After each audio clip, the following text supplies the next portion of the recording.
Merci, Monsieur le Président, Madame la Vice-Première ministre, mes chers collègues. La proposition qui nous est soumise aujourd'hui va permettre effectivement d'améliorer la qualité des soins psychothérapeutiques, psychologiques, des soins de santé mentale pour toute une série de patients qui vont pouvoir recourir à des prestataires qui auront une reconnaissance établie sur base d'une connaissance et de critères de qualité. Et donc, c'est évidemment une avancée très forte que je tiens à souligner et qui permet de clôturer en quelque sorte un débat qui durait depuis de très nombreuses années. Les propositions ont été multiples. Je crois qu'ici on a trouvé un bon équilibre qui permet de poursuivre et d'atteindre les deux objectifs que nous nous étions fixés. Alors ces deux objectifs sont d'une part la nécessité de sécuriser l'exercice de la profession, de faire en sorte que chacun puisse recourir à ses prestataires de soins avec la certitude d'avoir en face d'eux et avec eux des personnes de qualité. Et le deuxième objectif, c'est bien entendu de valoriser les titres en eux-mêmes et de permettre notamment aux psychologues cliniciens de s'inscrire clairement dans l'arrêté royal 78. C'était attendu de longue date par les psychologues cliniciens. Nous y arrivons aujourd'hui avec, ce qui me semble extrêmement important, une garantie d'autonomie pour les psychologues. Il fallait en effet, me semble-t-il, rester attentif à ce principe d'autonomie que certains projets de loi préalables remettaient en question. Et cette autonomie des psychologues, elle est évidemment conditionnée et elle est facilitée, permise, dirais-je même, grâce aux formations de qualité qui sont requises pour porter le titre en question. Donc autonomie et qualité de formation vont de pair. Plus la qualité de la formation est importante, plus on peut assurer de l'autonomie pour les psychologues, comme pour d'ailleurs les psychothérapeutes. Cette autonomie est en fait une liberté, et comme toute liberté, elle doit s'accompagner de responsabilité. Cette responsabilité est consacrée à l'article 5 du projet. Il fallait rester attentif à la nécessité d'une relation, si possible, d'une relation avec le médecin traitant du patient, dès lors que certaines pathologies sont en cause et que certaines formes de thérapie en découlent. Cependant, la liberté du patient doit évidemment être aussi garantie, et donc la relation psychologue-médecin ne peut s'établir qu'avec l'accord du patient et ne peut en aucun cas être un frein au recours au psychologue. C'était, me semble-t-il, important d'arriver à ce bon équilibre. La proposition rencontre donc ces exigences et nous nous en réjouissons. En ce qui concerne la réglementation de la psychothérapie, l'exercice s'est évidemment révélé un peu plus compliqué. À certains moments, d'ailleurs, je me suis demandé combien de milliers de psychothérapeutes il y avait dans le pays, tant nous étions, je ne dirais pas assaillis parce que ce ne serait pas gentil, mais sollicités et bombardés de mails à toutes les heures du jour et de la nuit. Et donc on finissait par croire qu'on vivait dans un monde... et donc, pour ceux d'entre nous qui n'avaient pas encore eu recours à un psychothérapeute, nous posions même des questions. Comment est-ce possible? Et donc, quelque part, l'expérience a été assez intéressante. Et nous avons tous eu l'occasion de rencontrer un certain nombre de psychothérapeutes. Et je vous avoue avoir pris la mesure du sérieux et de la façon qualitative avec laquelle cette loi et son évolution étaient appréhendées par le milieu. Et donc c'était une expérience assez intéressante de ce côté, d'avoir pu rencontrer ces personnes qui plaidaient en général pour un aspect extrêmement qualitatif de l'organisation de la profession.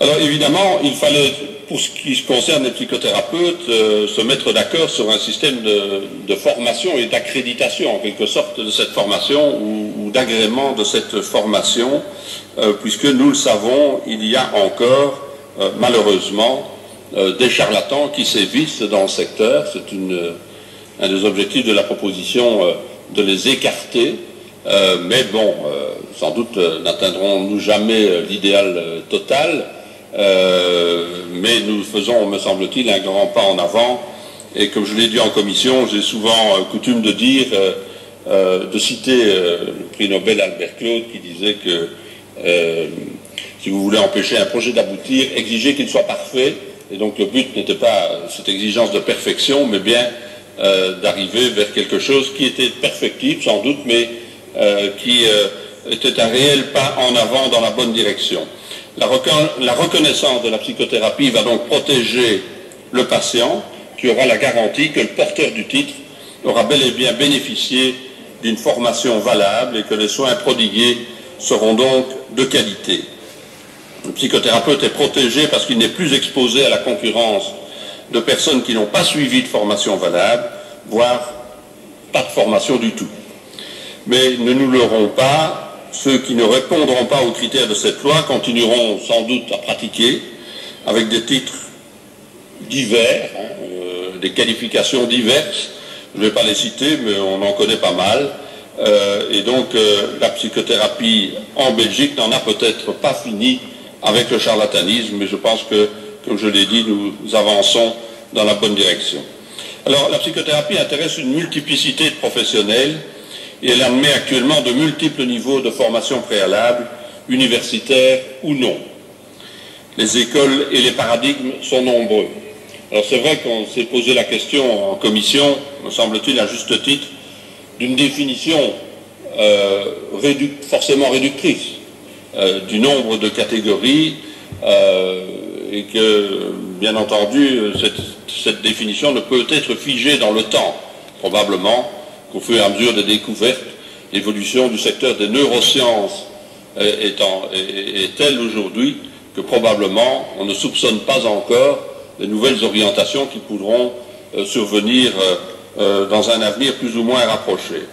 Mais l'hétérogénéité des écoles entraîne des intérêts parfois très différents, même parfois opposés, et nous devons reconnaître et souhaiter que l'évolution reste quelque chose de possible dans le secteur. La formation en psychothérapie est pour nous une compétence spécialisée dont l'accès le plus naturel, il faut être très clair là-dessus, l'accès le plus naturel pour moi est bien celui d'un master en psychologie ou d'une formation de médecin spécialiste en psychiatrie. Alors, je dis aussi, nous acceptons et nous reconnaissons qu'une ouverture devait être envisagée pour permettre à des personnes ayant suivi un parcours différent, certes, de pouvoir accéder à une formation à la psychothérapie, et nous insistons pour que ces personnes détentrices, par exemple, d'un diplôme de bachelier, aient effectivement la possibilité de suivre un programme de formation complémentaire. La loi le prévoit aujourd'hui, formation complémentaire de type universitaire, et ce préalablement à la formation spécifique en psychothérapie. Et donc c'est toute la question du prérequis qui est indispensable pour garantir la sécurité des patients et qui n'est pas concevable, il n'est pas concevable pour nous d'accepter un nivellement par le bas, mais bien de tirer tout le monde vers le haut. Nous voulons donc protéger les patients par des garanties législatives d'une formation rigoureuse, transparente et contrôlable. Ce prérequis devra donc permettre de donner aux bacheliers des notions de base concernant la psychologie, la psychopathologie et la psychiatrie, l'objectif étant évidemment que le prestataire ainsi formé puisse pouvoir juger, le cas échéant, s'il n'est pas face à un problème somatique par exemple, et qu'il puisse ainsi renvoyer en toute connaissance de cause le patient vers un prestataire autrement qualifié pour traiter le patient.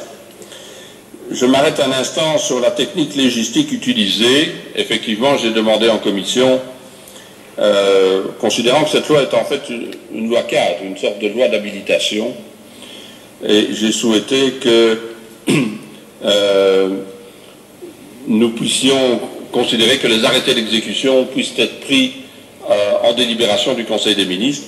Je n'ai pas été suivi, certes, ce n'est pas ça qui m'empêchera de voter le projet, évidemment, et donc on ne peut pas toujours avoir raison tout seul, ça c'est aussi quelque chose... Hein? Oui, d'accord, d'accord. Merci, merci, merci. Et donc, voilà, c'est comme ça.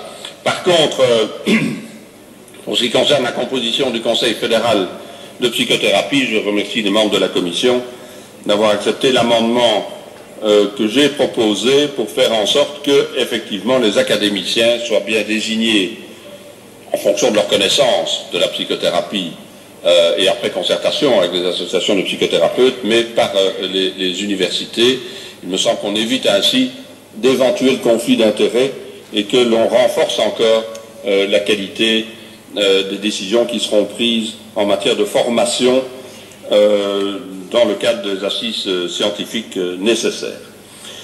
Je suis donc tout à fait satisfait de cet amendement et de cette loi en général. Avant de conclure, permettez-moi simplement deux incises. L'une qui concerne les psychiatres, comme on l'a bien répété en commission. Les psychiatres sont déjà habilités à exercer la thérapie en utilisant un code de nomenclature INAMI, des codes de nomenclature INAMI qui existent, qui sont spécifiques à la psychothérapie, et donc nous avons rappelé que cette loi n'ampute pas et n'amputera pas les psychiatres et les services qu'ils dirigent de ces codes de nomenclature.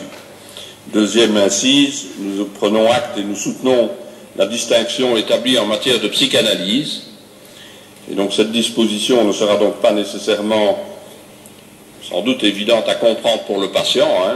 Il reste une plage de légère confusion, me semble-t-il, dans ce domaine. Bon, on va essayer, et je pense qu'il faudra quand même être assez précis par rapport aux directives qui seront données par rapport à cela. Mais la psychanalyse, lorsqu'elle exprime une histoire personnelle du patient, ne sera donc pas reprise dans ce projet et ne sera pas concernée par ce projet. Je pense qu'il y avait par rapport à cela une très large unanimité. Pour conclure, Monsieur le Président, Madame la Ministre, chers collègues, mon groupe soutiendra cette proposition de loi, étant convaincu qu'elle constitue une avancée majeure pour les psychologues cliniques, pour les psychothérapeutes, qu'elle valorise et sécurise leur profession, qu'elle améliore la sécurité des patients.